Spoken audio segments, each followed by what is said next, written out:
first and foremost, thanks everybody for joining. It's wonderful to see so many people remotely here and leveraging some great technology that's been around for a while, but I feel like not everybody's been using it, so it's nice to utilize it all the time. So the way that if folks have been on webinars before, like I'd ask everybody to please hit their mute button, just to kind of allow folks that are speaking to really be able to be heard amongst the group. And then it'd be awesome to if folks on the very bottom of their screen, they can use the chat room and they can write questions. You can write them to everybody. You can write them just to myself or Francis or the panelists, but you can utilize that as a way to get in touch with everybody.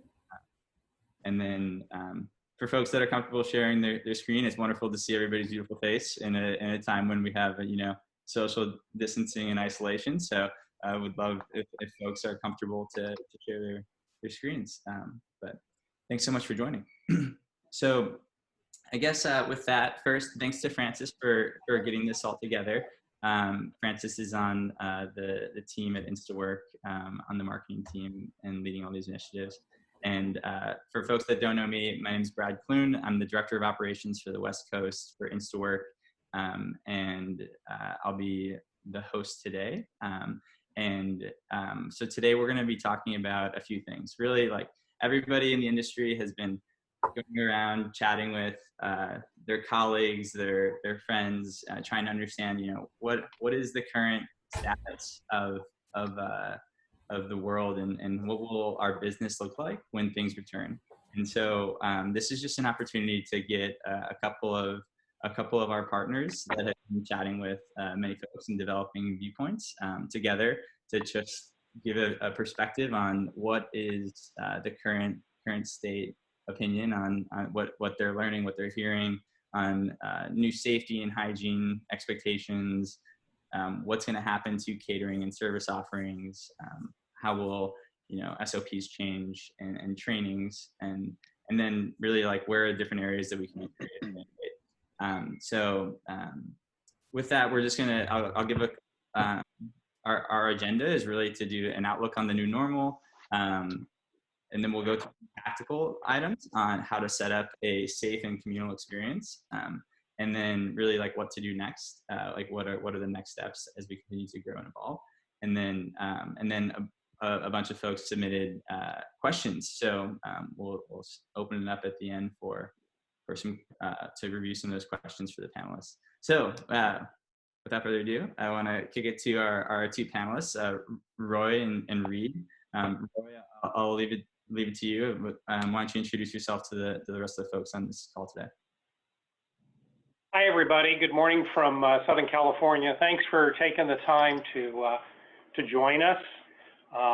Already today, 3 states have started initiatives lifting the requirements of stay at home, and so we're going to start heading into, get some work back. So my background, I'm here in LA, so events like the Oscars, the Emmys, Taste of Los Angeles, events with 1,000 to 5,000 people. It's very common for me to be working on these events in various capacities. I was checking out a while back, probably over 3,000 weddings in my career. And I speak at CaterSource. I write for CaterSource magazine. I speak there, the special event conference. I speak at Wedding MBA. And I do consulting with caterers and hotels and banquet facilities and venues around the country. Everybody's eager to get back to work, and they want to know, what do we need to do so that we get back and that we get some business and we're safe and moving forward. So Reed and I have put together some points, and we're going to go through those with you, and then there's some great follow-up material afterwards. We didn't want to overwhelm you. So Reed, why don't you tell us about you? Morning, everybody. My name's Reed Haggerty from Seattle, DSquared Hospitality. We've got a couple of venues up here in Seattle that we operate, as well as the Symphony Hall, Benaroya Hall in downtown, a couple of restaurants inside the Symphony Hall, and then we do concessions at a couple of venues as well, and moving into the world of corporate dining shortly. good timing for that. Lots of weddings, lots of corporate events, lots of social events. And, I'm excited to talk with you guys a little bit about how this world is shifting. As we all know, it's a day-to-day thing. And even since Roy and I have last talked, things have shifted. As Roy said this morning, things are starting to adjust. So we're all learning together through this, but hopefully we can give you guys some good ideas and suggestions on how you can get people back to work. Awesome. Thank you, Roy, and thank you, Reed. It's great to have you here, and I guess we'll kick things off. So, Roy and Reed. So, based on what you've heard, what are you hearing are like the first types of events that will come back, and then what types of events will be coming later? Reed, why don't you start us off? Yeah, I think you're certainly going to see smaller guest counts in all events that you have moving forward, and I think that's just a given. But my guess is you're going to see a lot more of social and bridal wedding clients. I think funerals will probably be something that continues on as soon as events are allowed to happen. And I don't think we'll see much corporate coming back very quickly. That is my guess will be the last piece of business that will come back. And the most affected. I also think outdoor weddings will be a big, interesting one that we'll see as people do their best to keep a social distance over the next 18 to 24 months. Wow, interesting perspective. And Roy, what are you hearing from in terms of which events will come back first versus events that will come back a bit later? So two things, I'm in a different market than Seattle, and some of the caterers that I work with here in Southern California and a few other areas, heavier metropolitan areas, they're hearing from their corporate clients who want to feed their staff when they come back, but they're not asking for buffets. They're asking for like bento boxes, boxed meals that, there's less people involved in handling the food. So we're seeing inquiries for that.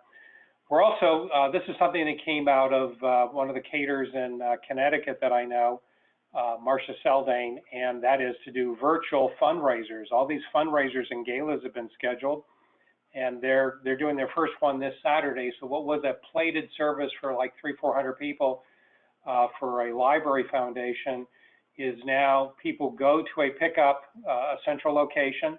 They pick up a meal. There's a bottle of champagne inside the box is hors d'oeuvres. First, second, third course. There is a virtual link up where people go and they bid online. There's some entertainment. This is a creative opportunity, and I think we're going to see more of these. In California right now, the governor has a limitation on events, and he hasn't opened it up, but he's talking that they will allow events, public events, gatherings of 50 people. So I'm keeping my ear to that very quickly. Wow, great. So Reed's perspective, weddings are going to continue to happen, funerals, things like that.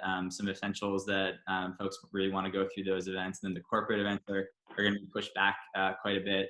But it sounds like Roy is starting to see some early signs of success in this new virtual world, which is pretty innovative and interesting, especially around the fundraiser kind of space. That's awesome. And I guess like a little bit more on what you're hearing from these customers. I'm sure you're talking to Reed, you're talking to folks that are still hosting weddings and they're pushing back their weddings and not canceling their weddings. Are you hearing, like, what types of concerns are you hearing? What are the top concerns you're hearing as you're discussing, hosting those events in the future? To be honest with you, the biggest thing that people are reaching out and asking us about right now is just what is our policy around helping them postpone and find a new date. And, our approach has just been to be as gracious as possible with these folks. And it's never an easy decision to have to change the date of your event. But, we have people calling, all the way up until through December of this year, calling to say, hey, what are our options?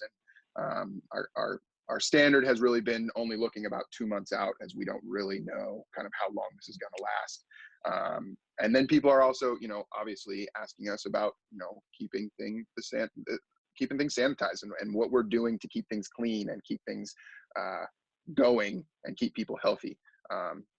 We have the benefit of being in the food service industry, so our cleanliness is above a lot of other industries, and it's something we already practice, but we are taking those questions and working really hard to make sure that the guests are feeling, or the clients are feeling, that we are making the right steps to move forward, to keep things clean, to keep the food clean, to keep the serving utensils clean, or what have you.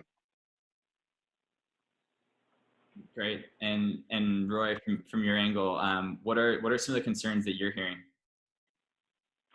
Well, the one concern, just to emphasize what Reed was talking about, and that is people moving dates around, that either because they're concerned for the virus, or mandates that you can't have an event in 3 weeks and it was originally scheduled, so pushing those back. And we could get into a long and lengthy discussion, but we won't, about force majeure and cancellation and mitigation.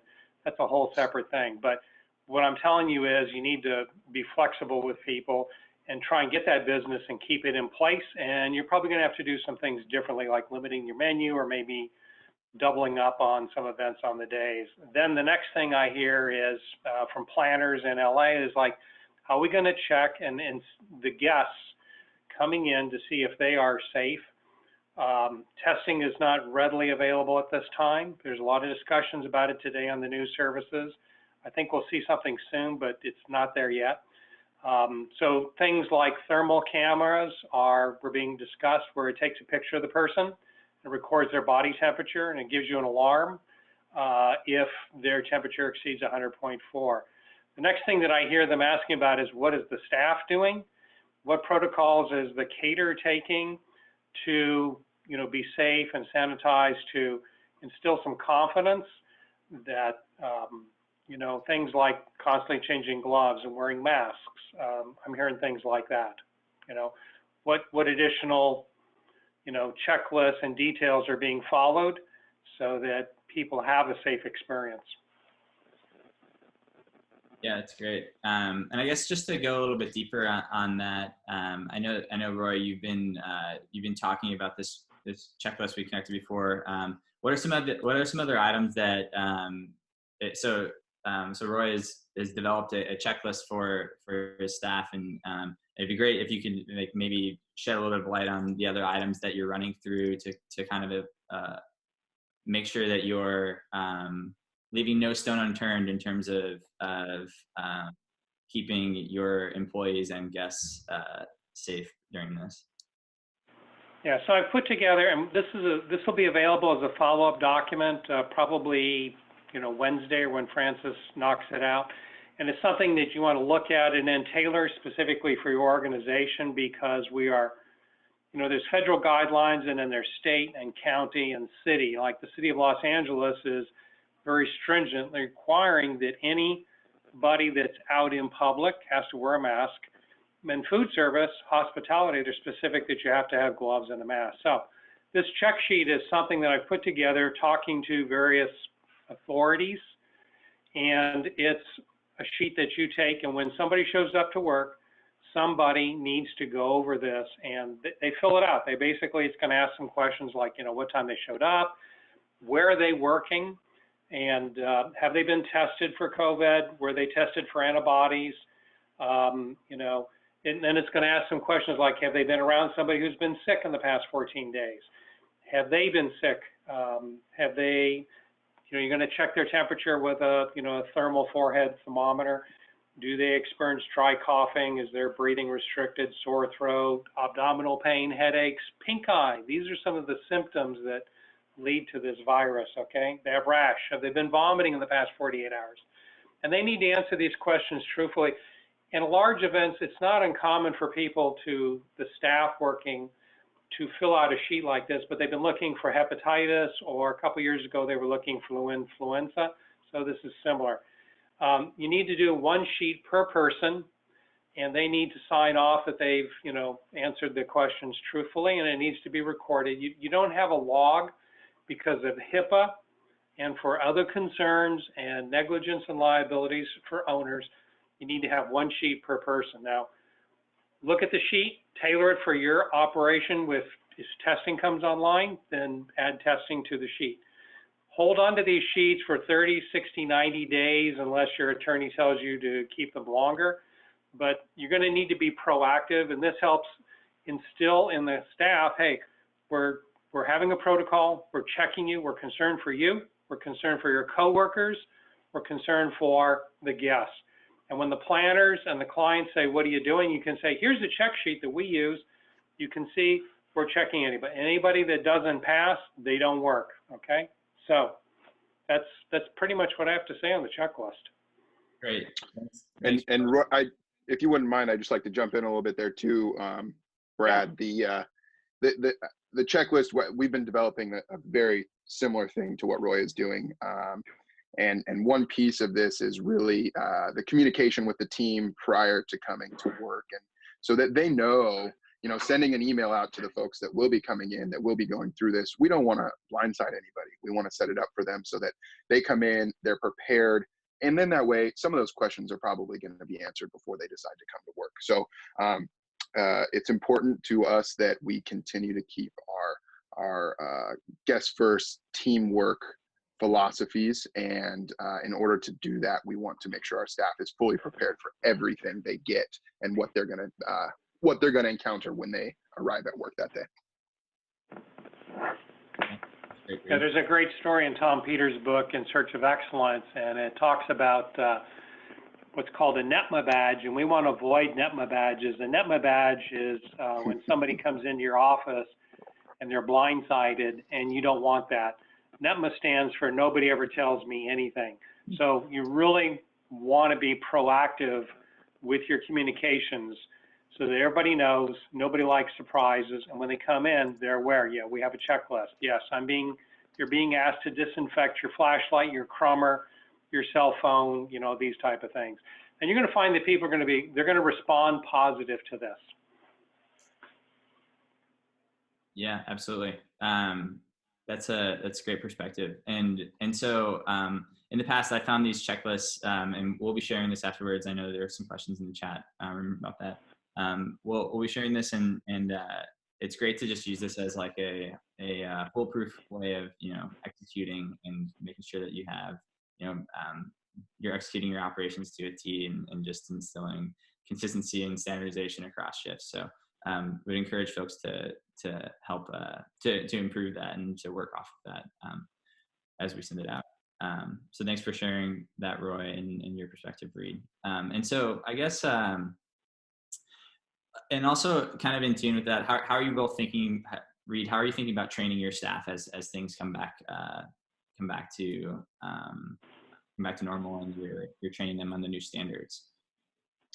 Yeah, that's a good question. I mean, it's an interesting piece because we're writing the playbook for this. There isn't any other resource to go to.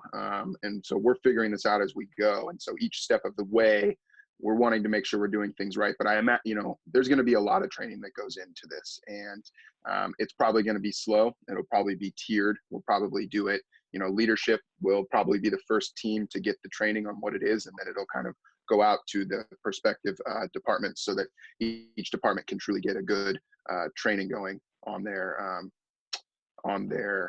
to their team. And I think it'll be important that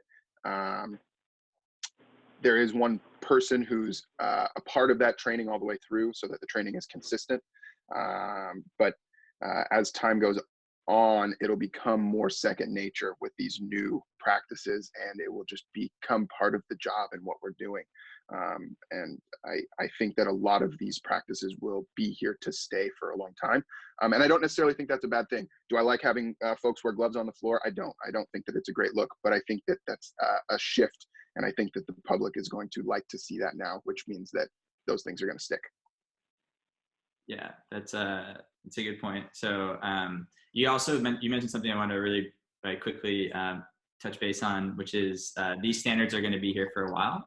So if you take a step back and think about some of the other major things that have happened like over the years, so E. coli being introduced, and then the new standards on E. coli. This is probably like very similar type of reaction to something like that, where we now have new standards that are just like evolved, trained, and everybody now knows these standards that you have to work through. And it's just kind of a part of our life. And then also like post 9/11 security standards like have changed dramatically, and like that's just like a new standard that we live with, and it's just something that becomes a part of your life after you like ramp up and train up for those. So good point of view for sure. And then and Roy, how are you thinking about training and implementing training for staff as you codify the standards moving forward? Just to, what Reed said is right on target. I think you need to communicate often, because we're going to see, information leads us to new discoveries and knowledge and some new practices. So as some things loosen up or some new protocols become required, you need to communicate those so we avoid those NETMA badges. Now, I would do that with email. I would do it with, if you have an intranet or Facebook pages for your employees, your team members, or have a Zoom meeting just like we're having here and share that information so that they're aware of it. And like I said earlier, it just becomes second nature. And doing this is going to instill confidence in them so that they can focus on that guest experience. So when guests ask them, they go, we just had a seminar this morning on, tray passing hors d'oeuvres, and here's what we're doing. That's why we wear gloves. Normally we don't. They're going to be able to talk confidently and comfortably and give reassurance and confidence to the guests that we're all taking the right steps so that they have a good experience. Great. So Reed, you alluded to a change in your service offering when you said you'd have folks wear gloves on the floor. Can you talk a little bit more about how you think tactically like your offering will change for events? Yeah, I mean that's a great question. I think the world of self-serve buffets, at least for the time being, will shift. I mean, you may have. I don't really see people serving themselves. And I think that even comes to the place of tray passed appetizers. Tray passed appetizers may still be a thing, but it may be the kind of thing where the person who's passing is wearing gloves, and then they have a tong, and then they're handing the appetizer to the individual in a completely different way than in the past, where everybody is going up and grabbing each individual item off the tray. I think these items will probably be pre-wrapped as opposed to open as they've been in the past. And if they're not, then some sort of sneeze guard will be on the tray.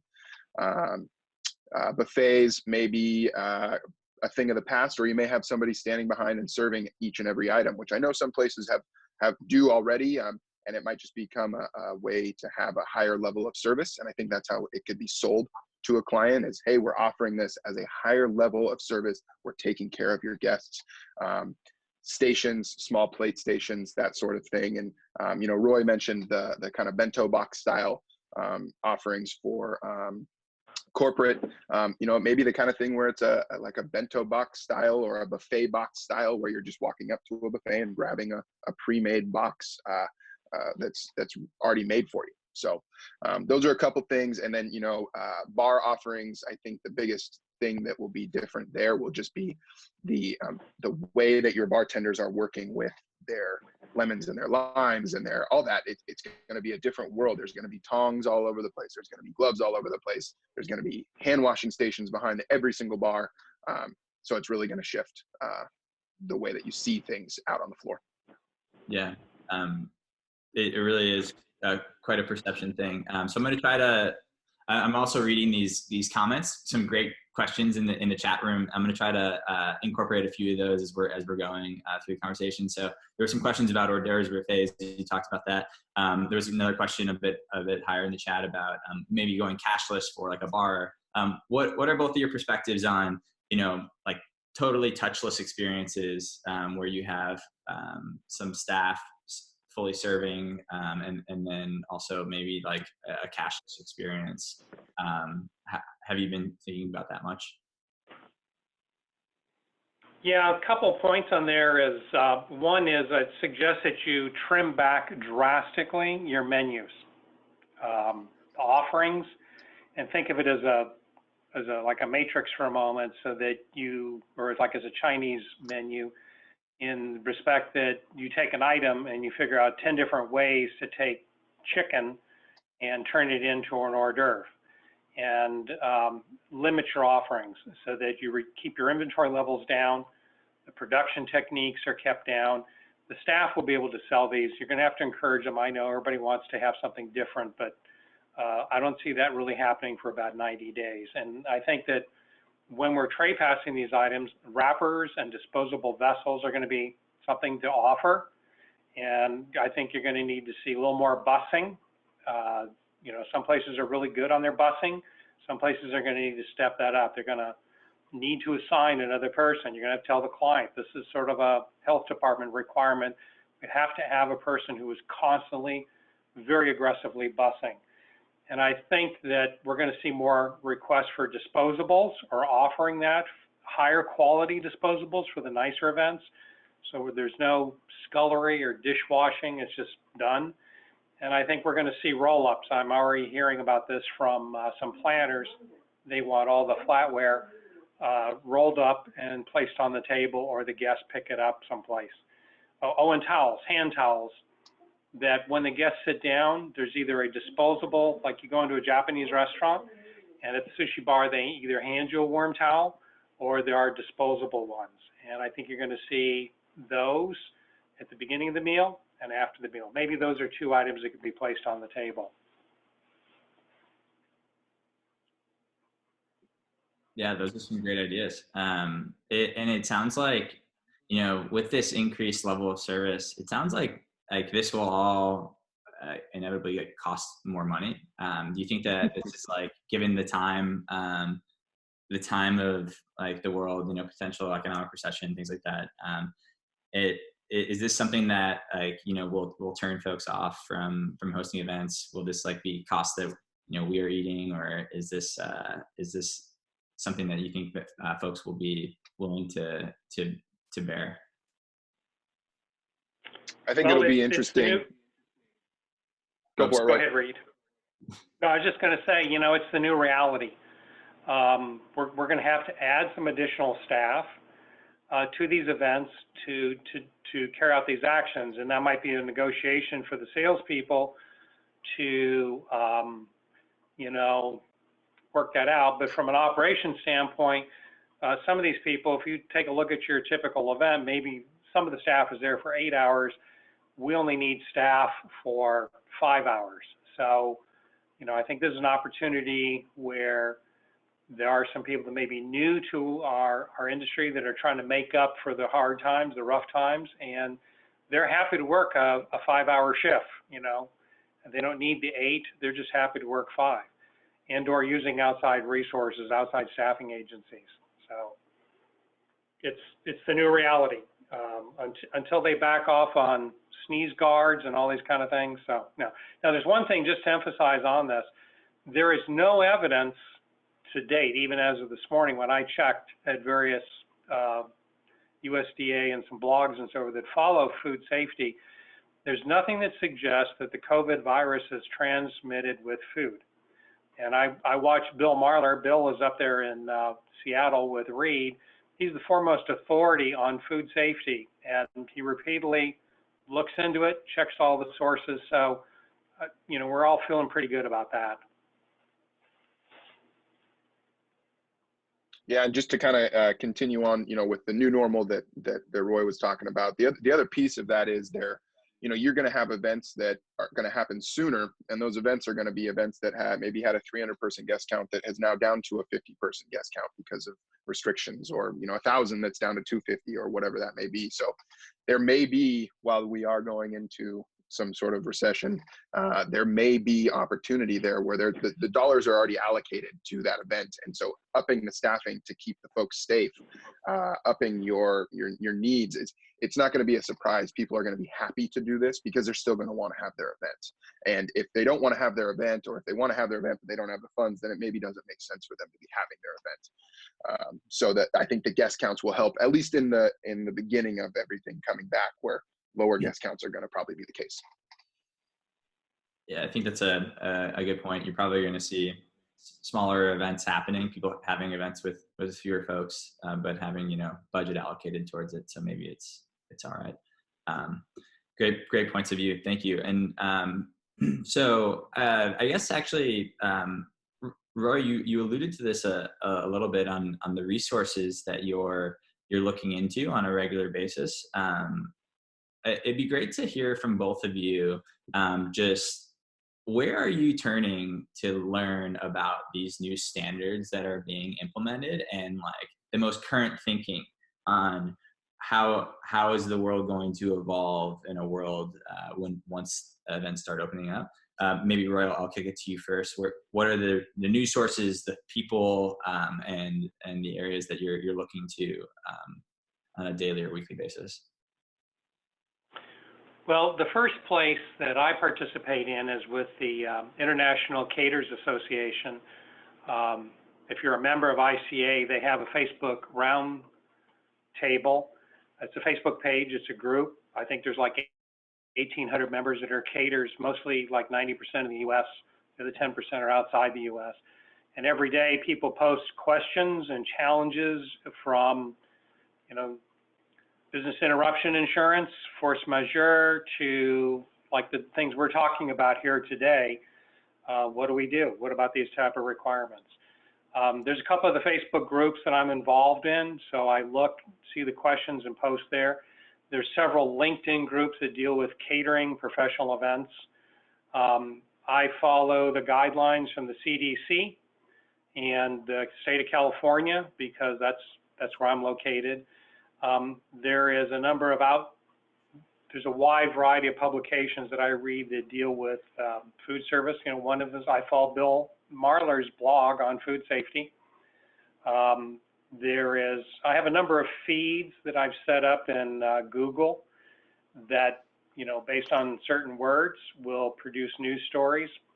Some of them are not what I'm looking for, but a lot of them are. And I just kind of pull this stuff together and then pass it on. And one thing I will tell you is that it is evolving. Sometimes, like this morning, 3 states said, we want to get back rolling. So, that's a game changer for those states. So. Yeah, I would second what Roy said. Following your local health department, definitely referring to what the CDC is throwing out there. But honestly, I think the biggest and best resource is all of you and all of us, and connecting with one another and best practices. I mean, there is no playbook for this thing. We have not experienced something like this before. So we have to rely on each other to see what the other is doing. And that's why these webinars are so fantastic, is you're getting perspective from us, and we're hearing the questions that you have that make us think and go, oh, okay, I hadn't quite gotten to that point yet. What is it that you think you're doing? These conversations, and I encourage all of you, reach out to Roy, reach out to myself, reach out to each other. That's how we're going to get through, is by talking to one another and figuring out what everybody else is doing and how we're being creative and how we're staying to the standards that we have set for ourselves, the high standards that we have set for ourselves. Great. Thank you both for your points of view there. On my end, I've been researching quite a bit on how to make sure that the InstaWork staff are up to par, and I've been following a lot of the same resources, but additionally, I've been looking to large companies that are making the move. For example, like Amazon, in their Jeff Bezos's letter to shareholders, he wrote about all the standards that the Whole Foods employees are running through, and like that's like an example of a standard for having a checklist on how to keep a business open and operate with great safety procedures. And so I'm looking to other businesses that are opening up and setting the standard. I know that the Wynn Hotel in Las Vegas it just published like a massive document on how they're going to open up a casino. So that's like an example of some place that we're looking. So obviously, like, casinos are interested in opening up, but we have universities on this call also. So like universities can be looking to something that's similar to that. I'm sure just want to open up for school and things.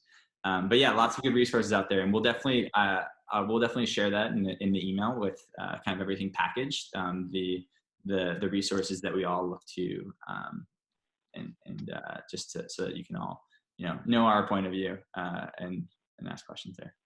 Thanks, gents. And so I guess thinking a little bit about what's next. Reed, do you see any silver linings to this lockdown, to stay at home, time away? I think as we are all caterers, our lives we all work in the events world. Events world is a high-paced, go, go, go all the time.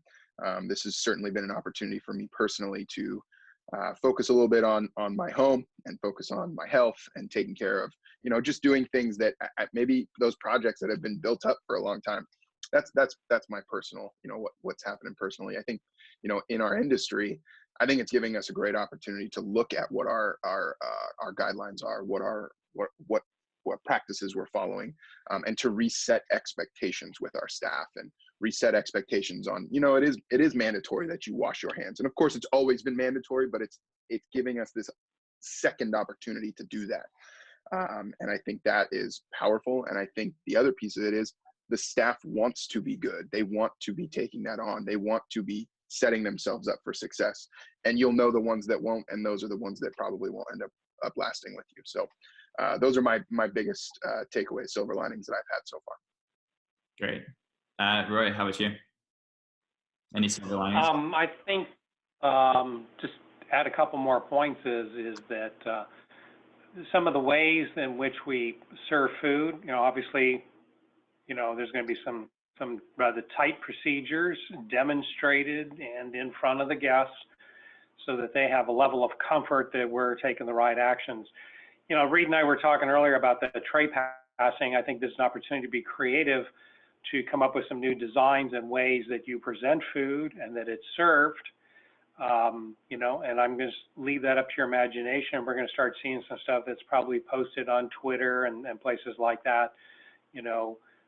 I think we're going to see that. I think we're going to see, as this evolves through the crowdsourcing, that like the virtual event that I told you about earlier, I think we're going to see some other stuff that's going to evolve. And I think that, we're going to also take a look. I know a lot of businesses right now, caterers are taking a look seriously at their operations on refining, eliminating some waste. They know they've already been given notice that some people have moved on, they're not coming back, and so they're going to have to make some adjustments on that. Now's the time to work on those things. So as this comes back, the pump is primed to say, and we're ready to move on. I think that, looking down the road, God forbid, but if we have another situation like this, maybe next year, maybe 5 years, maybe 10 years, maybe 20 years, we're going to be able to look back on this experience and know what to do and react much sooner and put in those precautionary measures and so forth. Great. Thanks so much. And I guess it might be this might be a recipe for disaster if I open up to everybody, but I do want to hear everybody's point of view. If folks want to write into the chat, I would love to see some silver linings and some positive thinking from the group here. If anybody wants to share, feel free. And so, all right, great. We have a few more. We have a few questions that were written into the chat box and then also submitted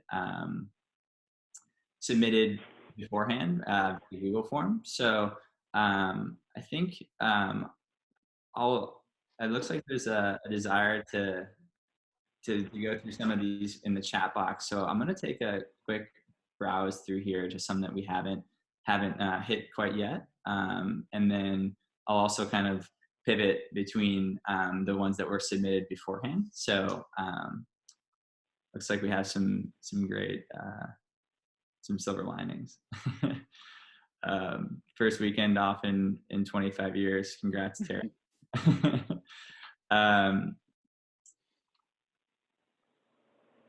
Great. So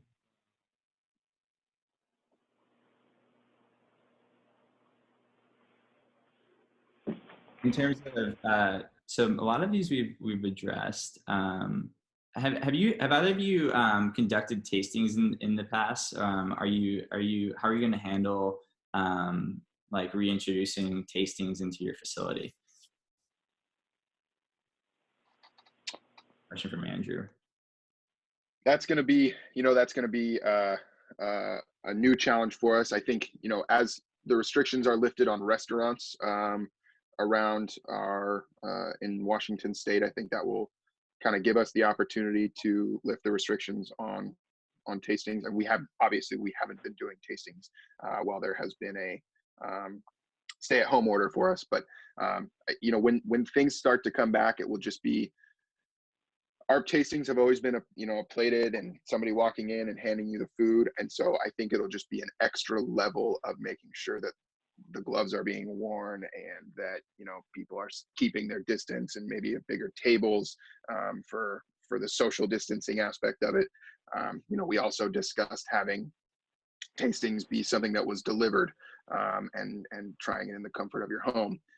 But at that point, all of a sudden, it's not your food, because you're not the one who's actually plating it, and you're not actually the one who is heating it up or anything like that. So I think there's a couple options moving forward, and we're just going to have to it's going to be a little trial and error to get us to exactly what it's going to look like. Great, good point of view. And Roy, maybe this is a good question for you. This is a question from Julia Conway. How do we convince our health officials that we're able to protect our local employees, residents, vendors from guests that may be ill? The talk of gatherings not happening through the rest of the year is very scary. And they want recommendations on best practices. So how do you suggest we convince these health officials? Well, I think that a couple pointers is making the protocols, the training, the things that you are doing and talking to your staff that they need, whether it's, disinfecting their wine opener and flashlight and crummer, to wearing masks and gloves and washing their hands. In California, they want people to be available to wash their hands every 30 minutes. You need to document these, and I think that you need to post them on your website and in your communications with clients. Say, these are the steps that we're taking, and then share those with your creative partners, your vendors, so that they know that, this is what we're doing.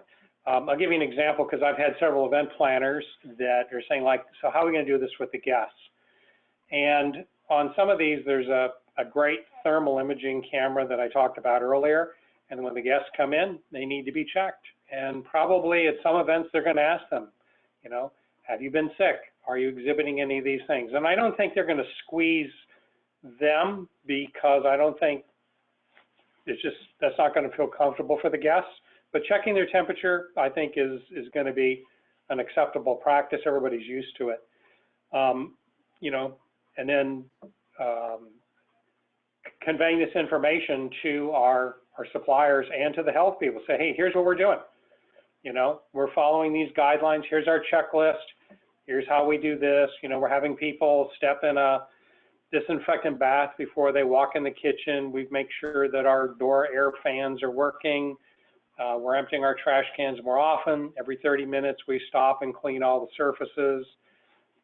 We've gotten rid of the cardboard boxes that hold foil, plastic wrap. We've mounted and we've put them into stainless steel or specialized plastic cutters. We've mounted all of our gloves on walls, and they're up off of surfaces. So these are the type of things that I think we're going to convey to them, and they're going to say, great, keep it up. Or they're going to say, you know what, we just learned something the other day, add this to your protocol. Yeah. That's a great perspective, Roy. And honestly, I think that everybody from this call can start to use this checklist as a base, or you can start creating your own. And I think over communication of what you're doing and just publishing it out in like the most public forum on social media, on LinkedIn, on your company's website, and all these areas. I've been looking to, I'll reference it again, like the large companies that are open or trying to open. the Amazons of the world, Whole Foods, what they're doing and how they're publishing things about what their safety standards and procedures are. And additionally, like looking to other businesses that are really trying to open up. Like the Win is being very proactive in trying to like identify a 25-page document on the things that they're doing so that they can open up. And so I feel that, you know, over communication is really essential at this time. There's a question here about, so I've seen a couple of questions about regarding legal questions, legal perspectives, liability about guests wanting to, or an event, a wedding wanting to go above like the recommended 50 folks, and what's the liability. For these legal questions, I've heard, you know, venue managers talk about this, and a lot of folks are engaging like real legal points of view. So I would recommend, you know, this is a time where there's a question about like contractually, like should we like be, you know, should we be like putting things in our contract about people contracting a virus or whatnot, and like who's liable. I would just recommend, you know, getting in touch with lawyers for those questions, just because I don't want to provide any feedback or anybody here that doesn't have a law degree. So I think it'd be best to really make sure that you're talking to your lawyers about some of those questions. And then what else do we have here? So going a little bit to the questions that were submitted beforehand.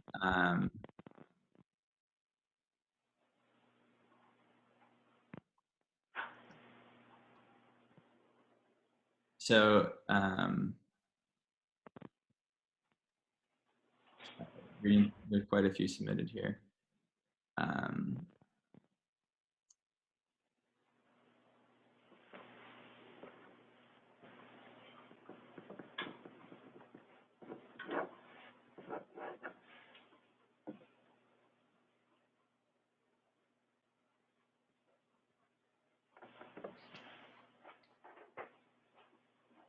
Hi, I can chime in with one. Reed and Roy, I don't know if you have a perspective, but I've heard a few different ways of questions around like just maintaining social distancing. Like what are the different things that you're thinking about in the event experience that kind of gives people still a little bit more space? I think there's some specific, you know, concerns, especially when people have had a lot to consume, perhaps, where we let our guards down. Are there things that you're thinking about that could still keep people safe?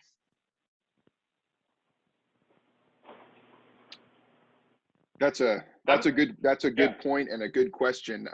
You know, I think you're going to see. I think one way to help that is having larger venues for smaller guest counts, so that you're allowing more social distance between folks. But yeah, I mean, when people start drinking and they start having a couple more, it does make people a little bit more chummy, and they want to get a little bit closer, and that's when things might start getting a little bit more challenging to control. I think that it's going to be the bartender's responsibility to pay closer attention to folks who are starting to get that, and we're maybe paying more attention to consumption, and consumption is being slowed sooner than it has been in the past. You know, short of drawing lines on the ground, it's going to also be a social responsibility of the guests to really abide by what everybody's asking. And you know, it might be a conversation with the host beforehand to say at what point, or who is it, are you expecting us, or is it you that's going to be, you know, paying attention to watching this. And we'll just have to see how people respond. It'll really depend on each and every event how the guests are acting.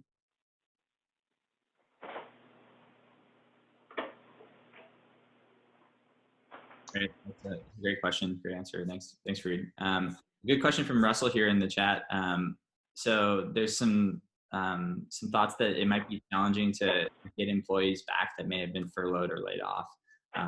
And the idea is that, you know, unemployment is paying quite a bit. How do we incentivize employees to come back to work if they're making such a high amount on unemployment? Maybe that's to you, Roy. Well, first off, you need to get in touch and communicate with your employees before we go back to work, so that they know that you're concerned about them, and you appeal to their association. There's some pretty vast research that shows beyond patriotism that people in military units want to go back after being injured or sidelined because they want to get back to their unit. They want to get back to their buddies, their friends, the people they associate with. They want to be involved with causes that are larger than just themselves, that have a good purpose. And all of those are met when we're doing catering and events. And so talking to them in advance to build and continue to keep those bonds, I think, is the first thing. The second thing is obviously what you're doing. And the third thing is that they're going to run out of money, on these unemployment benefits after a while. So they're going to have to go back to work. Now, they're going to be faced with some challenge. You're going to be faced with some challenges, because some people are going to say, well, I don't need to work. I got plenty of money coming in. And that's going to happen, and they're going to run out, and then they're going to want to come back. They're going to have to. In some other cases, people are going to move on because they're looking for other opportunities. That's okay. I would still stay in touch with them, because those are the people that are going to want to work for you on some weekends and on the bigger events. But start with maintaining, building that relationship with the people that you have now. Great, thanks. And then I guess there's this question about Robert just posed, or excuse me, Greg Stewart posed the question on going cashless. Reed, what are your thoughts on going cashless for events? Yeah, I mean, it's, interesting. We had already started the process of going cashless in our business 6 or 8 months ago. And, we do concessions. We're moving into some corporate dining, and for efficiency's sake, we were already working to go to some sort of online order process ahead of time. And so we were lucky that was already something that we were developing.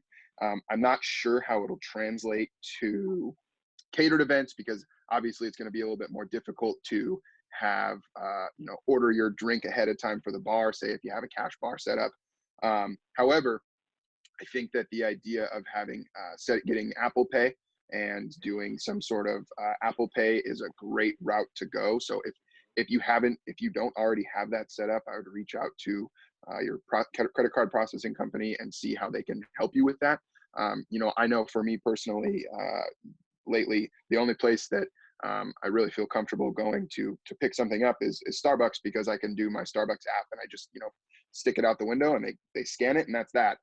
It's not even a card transaction. So it's the way to go. We were already working that way. And I recommend people look into Apple Pay or anything along those lines. Great. Yeah, that's a great recommendation, Reed. I guess we're coming here to the end. Francis, is it possible to launch the poll for everybody here?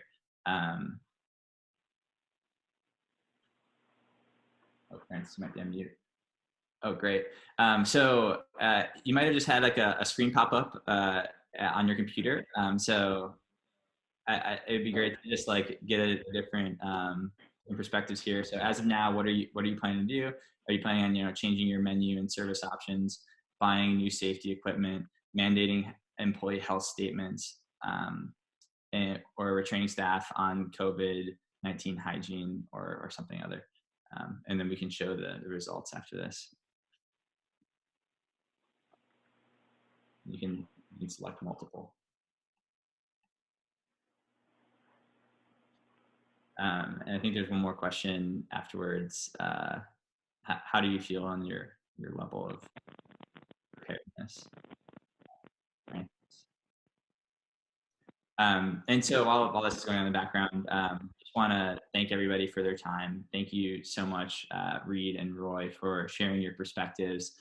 For everybody joining today, thank you for joining, for participating in the chat, for sending in questions.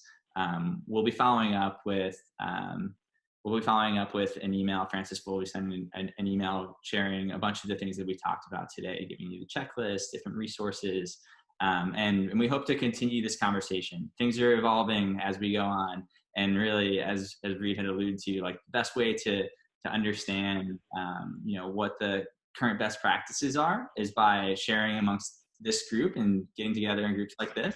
I really believe that like these are unprecedented times, and we don't necessarily know how things are going to evolve. So we can define those standards. So I'm excited to be defining it with all of you, and thanks so much for your participation and help today. So it looks like for the folks that some great love in the chat. Thank you. And there's just some feedback for us. Like, you can be candid. It's not going to show who wrote it, but after this webinar, how prepared are you feeling to host events again? And maybe we can help over time. Starts lower, maybe, and then over time we'll hope to hopefully move to a higher number. Great. We'll share the results of the poll in that email. And seriously, wonderful seeing everybody's faces. And thanks so much. I hope that we all get to see each other soon, not in a virtual setting, but in a in-person, socially distanced, and totally safe setting. But take care. Have a great afternoon. And